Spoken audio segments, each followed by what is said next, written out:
بسم اللہ الرحمن الرحیم۔ السلام علیکم ورحمۃ اللہ وبرکاتہ۔ دعا تقدیر کو بدل سکتی ہے۔ فرمان الہی ہے، ہر ایک وعدہ لکھا ہوا ہے۔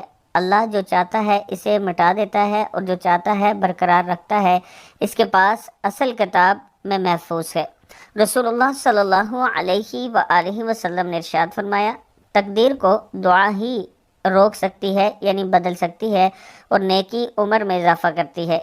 ایک بار حضرت عمر فاروق رضی اللہ تعالیٰ عنہ بیت اللہ کا طواف کرتے ہوئے رو رو کر دعا مانگ رہے تھے کہ اے اللہ، اگر آپ نے مجھ پر کوئی بدبختی لکھ دی ہے تو اسے مٹا دیجئے، اور اگر کوئی خوشبختی لکھ دی ہے تو اسے برقرار رکھیے، کیونکہ آپ جو چاہتے ہیں مٹا دیتے ہیں اور جو چاہتے ہیں بحال رکھتے ہیں۔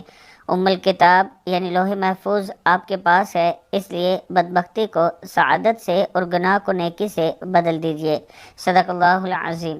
اللہ تعالی ہم سب کو بھی ایسے ہی دعا کرنے کی توفیق عطا فرمائے۔